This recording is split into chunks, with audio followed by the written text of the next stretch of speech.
ಹಿಂದೂಗಳು ಇನ್ನೂ ಒಂದಾಗಿಲ್ಲ ಸರ್, ಹಿಂದೂಗಳು ಬುದ್ಧಿ ಬರಲ್ಲ. ಪುಕ್ಸಟೆ ಭಾಗ್ಯ ಕೊಟ್ಟು ಸೋತಿದ್ದಾರೆ ಅನ್ನೋದಾದ್ರೆ ನಾಚಿಕೆ ಸಿದ್ದರಾಮಯ್ಯ. ಪ್ರಜ್ವಲ್ ಅವ್ರು ಸೋತಿದ್ದು ಸ್ವಲ್ಪ ಖುಷಿ ಆಯ್ತು. ಕೇರಳ ಇನ್ನೂರು ಬುದ್ಧಿ ಕಲಿತಿಲ್ಲ ಬಿಜೆಪಿ. ಹಾಯ್ ಹಲೋ ಎಲ್ಲ ನಗುವ ಮುಗ್ಧ ಮನಸ್ಸುಗಳಿಗೆ ನಿಮ್ಮ ಆರ್ಜೆ ಸುನಿಲನ ಆರ್ಜೆ ಸುನಿಲ್ ಪ್ರ್ಯಾಂಕ್ ಕಾಲ್ಸ್ ನನ್ನ ಯೂಟ್ಯೂಬ್ ಚಾನಲ್ಗೆ ಸ್ವಾಗತ ಸುಸ್ವಾಗತ. 2024 ಲೋಕಸಭಾ ಚುನಾವಣೆಯ ಫಲಿತಾಂಶನ ಹೊರಬಿದ್ದಿದೆ. ಸೊ ಒಂದಷ್ಟು ಜನರ ಹಿನ್ನಡೆ ಮುನ್ನಡೆ ಅಂತ ಬೆಳಗ್ಗೆ ಸಂಜೆವರೆಗೂ ಟಿವಿ ಮುಂದೆ ಕೂತ್ಕೊಂಡು ಒಂದಷ್ಟು ರಿಸಲ್ಟ್ ನೋಡಿಕೊಂಡು ಜನಕ್ಕೆ ಒಂದಷ್ಟು ಅಭ್ಯರ್ಥಿಗಳು ಗೆದ್ದಿರೋದಕ್ಕೆ ಖುಷಿಯಾಗಿದೆ. ಇನ್ನೂ ಒಂದಷ್ಟು ಜನಕ್ಕೆ ಕೆಲವು ಅಭ್ಯರ್ಥಿಗಳು ಸೋತಿರೋದಕ್ಕೆ ತುಂಬ ಬೇಜಾರಾಗಿದೆ. ಸೊ ಇವತ್ತಿನ ನಮ್ಮ ಕಾರ್ಯಕ್ರಮದಲ್ಲಿ ಈ ಬಾರಿಯ ಲೋಕಸಭಾ ಚುನಾವಣೆಯಲ್ಲಿ ನಮ್ಮಲ್ಲಿ ಜನಕ್ಕೆ ಯಾವ್ಯಾವ ಅಭ್ಯರ್ಥಿಗಳು ಗೆದ್ದಿರೋದಕ್ಕೆ ಖುಷಿಯಾಗಿದೆ, ಯಾವ್ಯಾವ ಅಭ್ಯರ್ಥಿಗಳು ಸೋತಿರೋದಕ್ಕೆ ದುಃಖ ಆಗಿದೆ, ಬನ್ನಿ ಕೇಳೋಣ. ಕಮ ಈಗ ನಿಮ್ಗೆ ಯಾವ ಒಬ್ಬ ಕಂಟೆಸ್ಟೆಂಟ್ ಗೆದ್ದಿದ್ದು ಖುಷಿ ಆಯ್ತು, ಯಾರು ಸೋತಿದ್ದು ತುಂಬಾ ಬೇಜಾರಾಯ್ತು? ಯದುವೀರ್ ಗೆದ್ದಿದ್ದು ಖುಷಿ ಆಯ್ತು. ಯಾರು ಸೋತಿದ್ದು ಬೇಜಾರಾಯ್ತು? ರೇವಣ್ಣ ಸೋತಿದ್ದು ಬೇಜಾರಾಯ್ತು. ಅಯ್ಯ ಇನ್ನೊಂದ್ 5 ವರ್ಷ ಆಯ್ತಿದ್ರಿ ಇನ್ನೊಂದ್ ಸ್ವಲ್ಪ ಜಾಸ್ತಿ ಕೆಲಸ ಮಾಡ್ಬೋದಾಗಿತ್ತು ಅಂತ ಅನ್ಸುತ್ತೆ. ಯಾವ ತರ ಹಾಸನ್ಗೆ ಒಳ್ಳೆ ಕೆಲ್ಸಗಳು ಅಂತ ಆ ಕೆಲ್ಸ. ಯದುವೀರ್ ಗೆದ್ದಿದ್ದು ಖುಷಿ ಆಯ್ತು. ರಾಜರು ಅಣ್ಣಾಮಲೈ ಸೋತಿದ್ದು. ಹೌದಾ? ಏನ್ ಎಕ್ಸ್ಪೆಕ್ಟೇಷನ್ ಇತ್ತು ನಿಮ್ಗೆ? ಅಣ್ಣಾಮಲೈ ಗೆಲ್ತಾರೆ ಅಂತ ಅನ್ಕೊಂಡಿದ್ದೆ. ಹೇಳಿ ಸರ್, ನಿಮ್ಮ ಹೆಸರು? ನಮ್ಗೆ ಪ್ರಜ್ವಲ್ ಅಂತ ನೆನೆಸರು. ನಿಮ್ಗೆ ಯಾರು ಗೆದ್ದಿದ್ ಖುಷಿ ಆಯ್ತು? ಕುಮಾರಸ್ವಾಮಿ ಖುಷಿ ಆಯ್ತಾ? ಓಕೆ, ಯಾರು ಸೋತಿದ್ ಬೇಜಾರಾಯ್ತು? ರೇವಣ್ಣ. ಅದೇನು ಮಾಡಕ್ಕಾಗಲ್ಲ, ಅದೊಂದು ಪರ್ಸನಲ್ ಮ್ಯಾಟರ್, ಅದಕ್ಕೂ ಇದಕ್ಕೂ ಸಂಬಂಧ ಇಲ್ಲ. ದಾವಣಗೆರೆಯಲ್ಲಿ ಡಾಕ್ಟರ್ ಪ್ರಭಾ ಮಲ್ಲಿಕಾರ್ಜುನ್ ಗೆದ್ದಿದ್ದು ಖುಷಿ ಆಯ್ತು. ಓಹೋ, ಏನ್ ದಾವಣಗೆರೆ ಅವರ ನೀವು? ನನ್ನ ಅಪ್ಪ ಸ್ವಲ್ಪ. ಓಕೆ, ಯಾರು ಸೋತಿದ್ ಬೇಜಾರಾಯ್ತು? ಅಣ್ಣಾಮಲೈ ಅವರು ಇನ್ನೂ ಯೂತ್ಸ್ಗಳನ್ನ ಬೆಳೆಸೋರು, ಪಕ್ಕದ ಮೋದಿ ಪಕ್ಕದಲ್ಲಿ ನಿಲ್ಸಿ ಬೆಳೆಸೋರು. ಅದರಿಂದ ನಮಗೆ ಮೋದಿ ಅವ್ರಿಗೆ ಗೆದ್ದಿದ್ದು ತುಂಬಾ ಖುಷಿ ಆಯ್ತು. ಓಕೆ, ಯೋಧದಲ್ಲಿ ಸೋತ್ಬಿಟ್ರು ಬಿಜೆಪಿ. ಮೋದಿ ಗೆದ್ದಿದ್ದು ಖುಷಿ ಆಯ್ತು ಸರ್. ಓಕೆ, ಈಗ ಯಾರು ಸೋತಿದ್ದಕ್ಕೆ ನಿಮ್ಗೆ ಬೇಜಾರಾಯ್ತು? ಮೈಸೂರದೇ ಬೇಜಾರಾಯ್ತು. ಯಾರು ಸೋತಿದ್ ಬೇಜಾರಾಯ್ತು ನಿಮ್ಗೆ? ಸೋತಿದ್ದ ಅದೇ ನಮ್ಮ ಸಿದ್ದರಾಮಯ್ಯ ಅವ್ರದ್ದು ಕ್ಯಾಂಡಿಡೇಟ್ ಸೋತಿದ್ದೇ ಬೇಜಾರಾಗಿರೋದು. ಲಕ್ಷ್ಮಣ್ ಸೋತಿದ್ದೆ ಬೇಜಾರಾಯ್ತಾ ಇರೋದು. ಪುಕ್ಸಟೆ ಭಾಗ್ಯ ಕೊಟ್ಟು ಸೋತಿದ್ದಾರೆ ಅನ್ನೋದಾದ್ರೆ ನಾಚಿಕೆ ಸಿದ್ದರಾಮಯ್ಯ ಅವ್ರಿಗೆ. ಯಾಕಂದ್ರೆ ಅವ್ರ ಕ್ಯಾಂಡಿಡೇಟ್ ಸಿದ್ದರಾಮಯ್ಯ ಅವ್ರದೇ ಕ್ಯಾಂಡಿಡೇಟ್ ಅದು. ಅವ್ರು ಪುಕ್ಸಟೆ ಭಾಗ್ಯ ಕೊಟ್ಟು ಸೋತಿದಾರಲ್ಲ, 55,000 ಕೋಟಿ 60,000 ಕೋಟಿ ಖರ್ಚು ಮಾಡಿ ಕರ್ನಾಟಕಕ್ಕೆ ಒಂದು ತಿಂಗಳಿಗೆ ಇಷ್ಟು ಅಂತ ಖರ್ಚು ಮಾಡಿ ಒಬ್ಬ ಕ್ಯಾಂಡಿಡೇಟ್ ಅವರು ಸ್ವಂತ ಕ್ಷೇತ್ರದಲ್ಲಿ ಗೆಲ್ಸ್ಕೊಳಕ್ ಆಗ್ಲಿಲ್ಲ ಅಂದ್ಮೇಲೆ ಇನ್ಯಾರು ಗೆಲ್ಲಿಸ್ತಾರೆ ಸರ್ ಅವರು?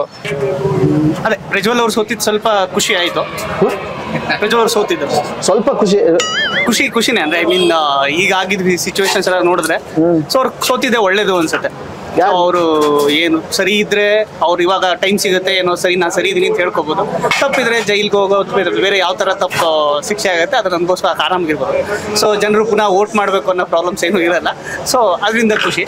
ಅದ್ ಬಿಟ್ರೆ ಟು ಎನ್ ಎಕ್ಸ್ಟೆಂಟ್ ಮಂಜುನಾಥ್ ಅವ್ರು ಗೆದ್ದಿದ್ದು ಖುಷಿ ಆಯ್ತು. ಬೇಜಾರಾಗಿದೆ ಯಾರು ಸೋತಿದ್ದಕ್ಕೆ? ಅದೇ ನನ್ಗೆ ಅದೇ ಪ್ರಜ್ವಲ್ ಒಬ್ರದ್ದು, ಅದ್ ಬಿಟ್ರೆ ಡಿ ಕೆ ಸುರೇಶ್ ಅವ್ರು ಸೋತಿದ್ದು ಸ್ವಲ್ಪ ಬೇಜಾರಿದೆ.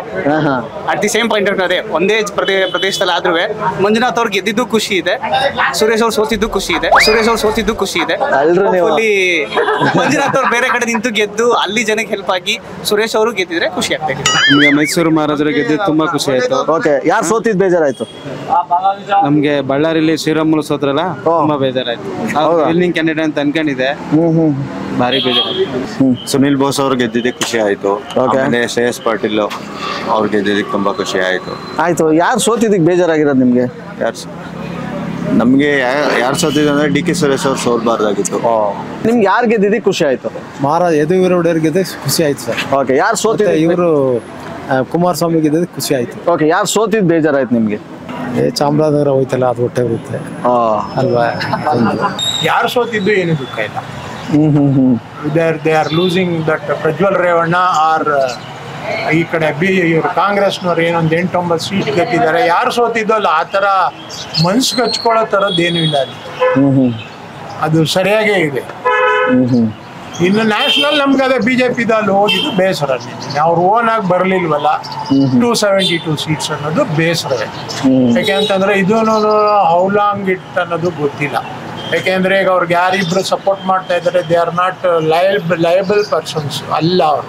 Weather it is Nitish Kumar or Chandrababu Naidu, ಯಾವಾಗ ಏನು ಆಫರ್ ಬಂತೋ ಏನು ಅವ್ರಿಗೆ ಆಗ್ಲಿಲ್ಲ ಅಂತಂದ್ರೆ ಟಾಟಾ ಗಯ. ಕಾಂಗ್ರೆಸ್ನವ್ರು ಮಾಡಿದ್ರು 2-3 ವರ್ಷ ಮಾಡೋರೇನೋ, ಇವ್ರು ಮಾಡಿದ್ರು ಹಣೆ ಬರ ನನಗನ್ಸೋ ಪ್ರಕಾರ 2-3 ವರ್ಷ ಅಷ್ಟೇ. ಯಾವುದೋ ಟೈಮ್ ನೋಡಿ ಕಾಲು ಎಳಿತಾರೆ. ಮೈಟ್ ಬಿ ರೀ ಎಲೆಕ್ಷನ್. ಅವಾಗಾದ್ರೆ 100% ಬಿಜೆಪಿನೇ ಬರುತ್ತೆ. ಆ ಥರ ಆದ್ರೆ ನಮಗೆ ಸಂತೋಷನೇ. ಇನ್ನೊಂದು 1 ವರ್ಷದಲ್ಲೇ ಗೌರ್ಮೆಂಟ್ ಬಿದ್ದೋಗ್ಬಿಟ್ರೆ ಸಂತೋಷನೇ. ಒನ್ಸ್ ಅಗೇನ್ ಬಿಜೆಪಿ ಅವರ ವಿತ್ ಫುಲ್ ಈಗ ಆಗಿರೋ ನಿಮ್ಗೆ ತೃಪ್ತಿ ಇಲ್ಲ? ನಾಟ್ 100%.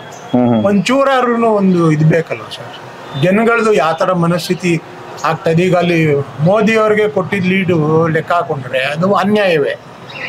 ಅಲ್ಲಿ ಯಾರು ಮೂಸ್ ನೋಡೋರು ಇರಲಿಲ್ಲ, ಕೊಚ್ಚೆ ಗುಂಡಿಗಳಿತ್ತು. ಅಯೋಧ್ಯೆನಲ್ಲೂ ಹಂಗೆ ಇತ್ತು, ವಾರಣಾಸಿನಲ್ಲೂ ಹಂಗೆ ಇತ್ತು. ಅಲ್ಲಿರೋರು ಸಾವಿರಾರು ಜನ ಬದುಕೋಂಗೆ ಟೂರಿಸ್ಟ್ ಸ್ಪಾಟ್ ಆಯಿತು. ಅವ್ರ ಲೈಫು ಫ್ಯೂಚರ್ ಚೆನ್ನಾಗಾಗುತ್ತೆ. ಅಯೋಧ್ಯೆನಲ್ಲಿರೋರ್ದು ಆಗುತ್ತೆ, ವಾರಣಾಸಿನಲ್ಲಿರೋರ್ದು ಆಗುತ್ತೆ. ಅಲ್ಲಿ ಅಯೋಧ್ಯೆನಲ್ಲಿ ಸೋಲಿಸಿದ್ದಾರೆ BJPನ, ಇದರಲ್ಲಿ ವಾರಣಾಸಿನಲ್ಲಿ ಕಮ್ಮಿ ಲೀಡಲ್ಲಿ ಗೆಲ್ಸಿದ್ದಾರೆ ಅನ್ನೋದೇ ಬೇಜಾರು. ಇನ್ನೊಂದು ಸ್ಮೃತಿ ಇರಾನಿ ಸೋತಿ ನಮಗೆ ತುಂಬಾ disappointed, very much disappointed. We are not expected ಆ ಥರದ್ದೊಂದು ಆಗ್ಬೋದು ಅಂತ. ಬೇರೆಯವ್ರದ್ದೇನು ನಮ್ಗೇನು ಅಷ್ಟೊಂದೇನು ಮನಸ್ಸು ಕೆಟ್ಟೋಗಿದೆ, ಇವನು ಗೆಲ್ಬೇಕಾಗಿತ್ತು. ಈವನ್ ಇಲ್ಲಿ ಇದೊಂದು ಯಾವುದಪ್ಪ ನಮ್ಮ ಇಲ್ಲಿ ತಿರುವನಂತಪುರಮಲ್ಲಿ ರಾಜೀವ್ ಚಂದ್ರಶೇಖರ್ ಯಾರು ಏನೇ ಮಾಡಿದ್ರು ಅವ್ರನ್ನೇ ಗೆಲ್ಲಿಸ್ತಾರೆ ಅಂತಂದರೆ, ನಾ ತಮಿಳ್ನಾಡಲ್ಲಿ ಏನೇ ಮಾಡೋ ಕನಿಮೋಳಿನೇ ಗೆಲ್ಲಿಸ್ತಾರೆ, ಏನೇ ಮಾಡೋ ಅವನು ಕಾರ್ತಿ ಚಿದಂಬರಮ್ಮನೇ ಗೆಲ್ಲಿಸ್ತಾರೆ, ಅಣ್ಣಾಮಲೈನ ಸೋಲಿಸ್ತಾರೆ ಅಂತಂದರೆ ಅವ್ರದ್ದು ಮಾನಸಿಕ ಸ್ಥಿತಿ ಏನು ಅಂತ ನಮಗಂತೂ ಅರ್ಥ ಆಗೇ ಇಲ್ಲ. ಓಕೆ ಸರ್, ಕರ್ನಾಟಕದಲ್ಲಿ ಲಾಸ್ಟ್ ಎಲೆಕ್ಷನ್ ಒಂದಿದ್ರು, ಈಗ 9 ಆಗಿದ್ದಾರೆ. ಏನು ಪ್ಲಸ್ ಪಾಯಿಂಟ್ ಆಗಿರ್ಬೋದು ಕರ್ನಾಟಕದಲ್ಲಿ? ಪ್ಲಸ್ ಪಾಯಿಂಟ್ ಅನ್ನೋದಕ್ಕಿಂತನೂ ಈ BJP ಅವ್ರದ್ದು ಬೇಕಾರ ಬಿಹೇವಿಯರ್ ಇಂದ ಅವ್ರಿಗೆ ಸೀಟ್ ಬಂದಿದೆ. ಕೇರ್ಲೆಸ್, ಇನ್ನೂ ಅವ್ರ ಬುದ್ಧಿ ಕಲ್ತಿಲ್ಲ BJP ಅವರು. ಉಡಾಫೆ ಮಾಡಿಕೊಂಡು ಏನೋ ಬಂದರೆ ಅವ್ನು ಟ್ವಿಟ್ ಮಾಡಿಬಿಟ್ಟು ಸೈಲೆಂಟಾಗಿ ಕುತ್ಕೋತಾ ಇದ್ದಾರೆ ಅಷ್ಟೇ. ಎಷ್ಟು ಆಪರ್ಚುನಿಟಿ ಬರ್ತಾ ಇದೆ ಅವ್ರಿಗೆ. ಒಂದರಿಂದ ಕಾಂಗ್ರೆಸ್ ಅವರನ್ನು ಹಾಕೊಂಡು ಪಲ್ಟಾಯಿಸೋದಕ್ಕೆ 108 ಬರ್ತಾ ಇದೆ. ಒಂದರಿಂದ ಒಂದು ಸ್ಕ್ಯಾಮ್ ಬರ್ತಾ ಇದೆ. ಆದ್ರೂ ಒಂದು ಟ್ವೀಟ್ ಮಾಡೋ, ಸ್ಟ್ರೈಕ್ ಮಾಡ್ತೀವಿ, ಇನ್ನು ಸುಮ್ಮನೆ ಕೂತ್ಕೊ. ಎಷ್ಟು ಆಪರ್ಚುನಿಟಿ ಈ ಥರದ್ದು ಕಟ್ಕೊಂಡಿದೆ. ನೆನೆ ಕರ್ನಾಟಕದಲ್ಲಿ ಉದ್ಧಾರ ಆಗ್ತಾರ ಅಂತಂತಂದ್ರೆ ಎಲ್ಲಿಂದ ಉದ್ಧಾರ ಆಗುತ್ತೆ? ಎಲ್ಲಿಂದ ಸೀಟ್ ಬರುತ್ತೆ ಇವ್ರಿಗೆ? ಯದುವೀರ್ ಗೆದ್ದಿದ್ದು ಖುಷಿ ಆಯ್ತು ಸರ್. ಓಕೆ. ಮಂಜುನಾಥ್ ಗೆದ್ದಿದ್ದು ಖುಷಿನೇ. ಯಾರು ಸೋತಿದ್ದು ಬೇಜಾರಾಗಿದೆ ನಿಮಗೆ? ಅದೇ ಸರ್ ಹೇಳ್ದಂಗೆ ಅಣ್ಣಾಮಲೈ ಸೋಲಕ್ಕೆ ನಾವು ಎಕ್ಸ್ಪೆಕ್ಟ್ ಮಾಡಲಿಲ್ಲ. ಅಲ್ಲೊಂದು 2 ಸೀಟಾರು ಬರ್ತಾರೆ ಅಂತ ಅನ್ಕೊಂಡಿದ್ವಿ ತಮಿಳ್ನಾಡಲ್ಲಿ. ಮತ್ತೆ ತಿರುವನಂತಪುರಂ ಅಲ್ಲಿ ರಾಜೀವ್ ಚಂದ್ರಶೇಖರ್ ಗೆಲ್ಬೋದಿತ್ತು ಅಂತ ಅನ್ಕೊಂಡಿದ್ವಿ ಸರ್. ಒಳ್ಳೊಳ್ಳೆ ಕಾರ್ಯಕ್ರಮ ಕೊಟ್ಟೈತೆ. ಆ ಕಾರ್ಯಕ್ರಮ ಕೊಟ್ಟಿರುವ ಜನ ಯಾಕೆ ಈ ಥರ ಮಾಡಿದ್ರು ಅಂತ ಇನ್ನೂವರೆಗೂ ಸಿಕ್ಕಿಲ್ಲ ಏನಾಗಿದೆ ಅಂತ. ವಾ, ಏನು ಮಾಡ್ಬಿಟ್ರು ಜನ ಸವಲತ್ತುಗಳು. ಈಗ ಕಾಂಗ್ರೆಸ್ ಸರ್ಕಾರ ಗ್ಯಾರಂಟಿಗಳು ಕೊಟ್ಟರು. ಓಕೆ. ಆಮೇಲೆ ಹೋದ್ ಸಾರಿ ಕಳೆದ ಬಾರಿ ವಿಧಾನಸಭೆ ಚುನಾವಣೆ ಕೈ ಹಿಡಿದ್ರಲ್ಲ, ಅದನ್ನ ಈ ಸರಿ ಪಾರ್ಲಿಮೆಂಟ್ ಕೈ ಹಿಡಿಲಿಲ್ಲ. ಏನಕ್ಕೆ ಅಂತ ಗೊತ್ತಿಲ್ಲ. ಜನ ತೀರ್ಮಾನ ಏನ್ ಮಾಡಕ್ಕಾಗಲ್ಲ. ಅಲ್ಲ ಸರ್, ಹೋದ್ ಸಲ 1 ಸೀಟ್ ಗೆದ್ದಿದ್ರು, ಈ ಸಲ 9 ಗೆಲ್ಸ. ಅದೇ ಇನ್ನು ಜಾಸ್ತಿ ಗೆಲ್ಬೇಕಾಯ್ತು ಅಂತ ನಿರೀಕ್ಷೆ ಇತ್ತು. ಎಷ್ಟು ಗೆಲ್ಬೇಕಾಗಿತ್ತು ನಿಮ್ ಪ್ರಕಾರ? 18 ಸೀಟಾರು ಬರ್ಬೇಕು ಅಂತ ಇತ್ತು. ರಾಜ್ಯದಲ್ಲಿ 18 ಸೀಟ್ ಬರ್ಬೇಕು ಅಂತ ಇತ್ತು. ನಿಮ್ಗೆ ಬೇಜಾರಾಗಿದೆ ಒಟ್ಟಿನಲ್ಲಿ? ಬೇಜಾರಂತ ಆಗಿದೆ. ಯಾರು ಸೋತಿರೋದು ಬೇಜಾರಾಗಿದೆ ನಿಮ್ಗೆ? ಕಾಂಗ್ರೆಸ್ ಗೆಲ್ಬೇಕಾಯ್ತು ಇಲ್ಲಿ ಮೈಸೂರಲ್ಲಿ. ಸಿದ್ದರಾಮಯ್ಯರ ಕೊಡುಗೆಗಳು ಬೇಜಾನಿದೆ. ಮೈಸೂರು ಜಿಲ್ಲೆಗೆ ಬೇಕಾದಷ್ಟು ಅಭಿವೃದ್ಧಿ ಕೆಲಸಗಳಾಗವೆ. ಸಿದ್ದರಾಮಯ್ಯರ ಕೊಡುಗೆ ಬೇಕಾದಷ್ಟಿದೆ. ಆದ್ರೆ ಜನ ಈ ಸರಿ ತಿರಸ್ಕಾರ ಮಾಡಿದ್ರು. ಹಾಸನ ಪ್ರಜ್ವಲ್ ರೇವಣ್ಣ ಸೋತಿದ್ದು ಬೇಜಾರಾಯ್ತು. ಪೆನ್ ಡ್ರೈವ್ ವಿಚಾರಕ್ಕೆ ಅವ್ರಿಗೆ ತಂದು ಅವರೆಲ್ಲ ಸುಮ್ಮನೆ ಇತ್ತು. ಅವ್ರದ್ದು ಸುಮ್ಮನೆ ಏನೋ ಅವ್ರಿಗೆ ಗೊತ್ತಿಲ್ಲದೆ ಪೆನ್ ಡ್ರೈವ್ ಮಾಡಿ ಎಲ್ಲಾನು ಮಾಡಿ ಹಂಚಿ ತಂದು ಮಾಡಿರೋದು ಬೇಜಾರಾಯ್ತು. ನನ್ಗೆ ಬಹಳ ಖುಷಿ ಆಯ್ತು. ನಮ್ಮ ಮೈಸೂರು ಯದುವೀರ್ ವಿನ್ ಆಗಿದ್ದಕ್ಕೆ ಬಹಳನೇ ಖುಷಿ ಆಯ್ತು. ಹೌದಾ? ನನ್ಗೆ ಬಹಳ ಖುಷಿ. ಯಾರು ಸೋತಿದ್ ಬೇಜಾರಾಯ್ತು ನಿಮ್ಗೆ? ನಮ್ಮ ಇವರು ರೇವಣ್ಣ ಮಗ.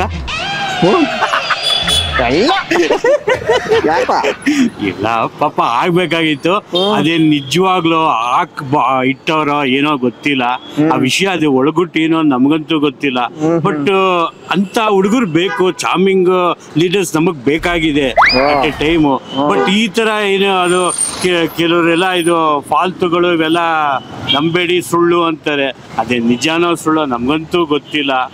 ಆದಷ್ಟು ಒಳ್ಳೆಯಂತ ವ್ಯಕ್ತಿಗಳು ಸಿಗ್ಲಿ ನಮ್ಗೆ, ನಮ್ ದೇಶ ಮುಂದೆ ನಡಿ. ಇಲ್ಲೇ ನೋಡಿ ಇಲ್ಲಿ ಬನ್ನಿ ಇಲ್ಲಿ ಇಲ್ಲೇ ಹಾಕೊಂಡ್ ಕೂತ್ಬಿಡು. ಎಷ್ಟು ಗಂಟೆಯಿಂದ ಹಾಕೊಂಡ್ ಬೆಳಗ್ಗೆಯಿಂದ ನೋಡಿ ಪೇನ್ ಆಗ್ತಾ ಇದೆ. ಯಾವಾಗ ಎಕ್ಸಿಟ್ ಪೋಲ್ ರಿಸಲ್ಟ್ ಬಂತು ಅಲ್ಲಿಂದ ಹಿಡಿದು ನಿದ್ದೆ ಇಲ್ಲ ನಮ್ಗಳಿಗೆ. ಸೊ ನಮಗೆ ಬಿಜೆಪಿಗೆ ಬಹುಮತ ಸಿಗ್ಲಿಲ್ಲ, ಅದೇ ಬೇಜಾರು ನಮ್ಗೆ. ಅಲ್ಲ, ಅಭ್ಯರ್ಥಿ ತಗೊಂಡು ಅಂದ್ರೆ ಬಿಜೆಪಿಲೂ ತುಂಬಾ ಕ್ಯಾಂಡಿಡೇಟ್ಸ್ ಸೋತಿದ್ದಾರೆ, ತುಂಬಾ ಜನ ಗೆದ್ದಿಲ್ಲ. ಅದು ಅದೇ ಮಾತಿಲ್ಲ ಸರ್. ನಮ್ಗೆ ಬಿಜೆಪಿ ಮೋದಿ ಅಷ್ಟೇ, ಬೇರೆ ಏನು ಬೇಡ. ಮೋದಿ ಬಂದಿಲ್ಲಲ್ಲ, ಬಹುಮತ ಸಿಗ್ಲಿಲ್ಲ, ಅದೇ ನಮ್ ಬೇಜಾರು ಅಷ್ಟೇ, ಇನ್ನೇನಿಲ್ಲ. ಮೈಸೂರವರಾಗಿ ನಮ್ಮ ಮೈಸೂರು ಮಹಾರಾಜರು ಬಂದಿರೋದು 100ಕ್ಕೆ 200ರಷ್ಟು ಸಮಾಧಾನ, ಎಲ್ಲರಿಗೂ ಖುಷಿನೇ ಇದೆ. ಬಟ್ 1,40,000 ಚಿಲ್ಡ್ರೆ ಅಂತರದಲ್ಲಿ ಬಂದಿದ್ದು ಸ್ವಲ್ಪ ಬೇಜಾರು. 3 ಲಕ್ಷ 4 ಲಕ್ಷ ಲೀಡಲ್ಲಿ ಅಂತ ನಾವು ಎಕ್ಸ್ಪೆಕ್ಟ್ ಮಾಡ್ತಿದ್ದೋ. ಬಟ್ ಅಲ್ಲಿ ನಮ್ಮ ದೊಡ್ಡರಾಜರು ಬರದೇ ಇರೋದು ತುಂಬಾ ಬೇಜಾರಿನ ವಿಚಾರ. ಮೋದಿ ಅವ್ರಿಗೆ ಅಷ್ಟು ಬಲ ಸಿಗದೆ ಇರೋದು. ಈಗ ಇರೋರಿಬ್ರು 14 ಸೀಟು 12 ಸೀಟ್ ಅವರು ಏನಾದ್ರು ಆಟ ಆಡಿದ್ರೆ ಏನ್ ಮಾಡಕ್ಕಾಗಲ್ಲ. ಇವ್ರುಗಳೆಲ್ಲ ಮಾಡಿರೋದು ನಾವು ಅನ್ಭವಿಸ್ಬೇಕು. ಅದೊಂದು ಹಿಂದೂಗಳು ಇನ್ನೂ ಒಂದಾಗಿಲ್ಲ ಸರ್. ಹಿಂದೂಗಳಿಗೆ ಬುದ್ಧಿ ಬರಲ್ಲ. ಇತಿಹಾಸ ರಿಪೀಟೆಡ್. ಅವಾಗ್ಲಿಂದ ಏನ್ ರಾಜ್ರ ಕಾಲದಿಂದ ಎಲ್ಲ ರಿಪೀಟ್ ಆಯ್ತಿತ್ತು ಅದೇನೆ. ನಮ್ಮಲ್ಲೇ ಮೀರ್ ಸಾಧಿಕರುಗಳು ಜಾಸ್ತಿ. ಅಲ್ಲಿ ದೊಡ್ಡ ಬಾಸು ಸ್ಟ್ರಾಂಗ್ ಆಗಿದ್ರೆ ಈ ಒಂದು ಇಬ್ರು ಇದ್ರೆ ಅವ್ರು ಯಾರು ವಾಪಸ್ ತಗೊಳ್ಳೋದು ಒಂದು ಇದೇನಾದ್ರು ಇದ್ರೆ ಅದು ಸ್ವಲ್ಪ ಬೇಜಾರಿನ ವಿಚಾರ. ಅದು ಇನ್ನೂ ನಮ್ಗೆ ಇನ್ನೂ ಕ್ಲಾರಿಫೈ ಇಲ್ಲ. ಓಕೆ ಸರ್, ಈಗ ಕಾಂಗ್ರೆಸ್ ಅವರು ಕರ್ನಾಟಕದಲ್ಲಿ ಒಂದಿದ್ರು ಹೋದ್ ಸಲ ಈ ಸಲ 9 ಬಂದಿದ್ದಾರೆ. ಏನ್ ಅವ್ರಿಗೆ ಪ್ಲಸ್ ಪಾಯಿಂಟ್ ಆಗಿರ್ಬೋದು ಅಂತೀರಾ? ಪ್ಲಸ್ ಪಾಯಿಂಟ್ ಅಂದ್ರೆ ಉಚಿತ ಭಾಗ್ಯಗಳು 1 ಲಕ್ಷ ಯಾವಾಗ ಘೋಷಣೆ ಮಾಡಿದ್ರು ಸರ್, ಅದೇ ನಮ್ಮ ಬಿಜೆಪಿಗೆ ಹೊಡ್ತಾ ಬಂದಿದ್ದು. ನಮ್ ಜನ ಫ್ರೀಗಳನ್ನ ಜಾಸ್ತಿ ಎಕ್ಸ್ಪೆಕ್ಟ್ ಮಾಡಿದ್ರು. ಹಂಗಾಗಿ ತುಂಬಾ ಕಮ್ಮಿ ಸೀಟ್ಗಳನ್ನ ನಾವು ನೋಡ್ಬೇಕಾಯ್ತು. ಸೋತಿದ್ದಕ್ಕೆ ಬೇಜಾರಾಯ್ತು ನಿಮ್ಗೆ? ಸರ್ ಸೋತಿರೋರು ಬೇಜಾರಕ್ಕಿಂತ ನಂಗೆ ಗೆದ್ದಿರೋರು ಖುಷಿ ಆಯ್ತು. ನಿಜ. ಯಾರು ಸೋತ್ ಹೆಂಗಾರ ಓಟ ಬಿಡಿ, ಯಾರು ಹೋಗ್ಲಿ, ಗೆದ್ದಿರೋ ನಮ್ಮ ಮಹಾರಾಜರು, ಅದೊಂದು ಖುಷಿ ಇದೆ. ಅದರಷ್ಟ ಆದ್ರೆ ನಾವು ನಿಮ್ ಪಕ್ಕ ಅಭಿಮಾನಿ. ಫ್ರಾಂಕ್ ಕಾಲ್ ಮಾತ್ ಭಾರಿ ಸೂಪರ್. ನೋಡ್ತಾರೆ ಅವಾಗ. ಸೊ ನೋಡಿದ್ರಲ್ಲ, ನಮ್ಮಲ್ಲಿ ಕೆಲವರಿಗೆ ಯಾವ್ಯಾವ ಅಭ್ಯರ್ಥಿಗಳು ಗೆದ್ದಿರೋದಕ್ಕೆ ಖುಷಿಯಾಗಿದೆ, ಯಾವ್ಯಾವ ಅಭ್ಯರ್ಥಿಗಳು ಸೋತಿರೋದಕ್ಕೆ ದುಃಖ ಆಗಿದೆ ಅಂತ. ಸೊ ನೀವು ಕೂಡ ನಿಮ್ಮ ಕಮೆಂಟ್ ಬಾಕ್ಸ್ ಅಲ್ಲಿ ತಿಳಿಸಿ, ನಿಮಗೆ ಈ ಬಾರಿಯ ಲೋಕಸಭಾ ಚುನಾವಣೆಯಲ್ಲಿ ಇಂಡಿಯಾ ಪೂರ್ತಿ ಯಾವ ಅಭ್ಯರ್ಥಿ ಗೆದ್ದಿರೋದಕ್ಕೆ ಖುಷಿಯಾಗಿದೆ, ಯಾವ ಅಭ್ಯರ್ಥಿ ಸೋತಿರೋದಕ್ಕೆ ದುಃಖ ಆಗಿದೆ ಅಂತ ಕಮೆಂಟ್ ಬಾಕ್ಸ್ ಅಲ್ಲಿ ತಿಳಿಸಿ. ನೋಡ್ತಾ ಇರಿ, ನಗ್ತಾ ಇರಿ. ಇದು ನಿಮ್ಮ RJ ಸುನಿಲನ ಸುನಿ ಟ್ರ್ಯಾಪ್ ಕಾರ್ಯಕ್ರಮ. ನಗೋದ್ ಭೋಗ, ನಗ್ಸೋದ್ ಯೋಗ, ನಗ್ದಿದ್ರೆ ಬರುತ್ತೆ ರೋಗ. ಆದ್ರೆ ನಗ್ನಗ್ತಾ ಹ್ಯಾಪಿ ಇಂದಿರಿ. Love you all, take care, bye, Jai Hind.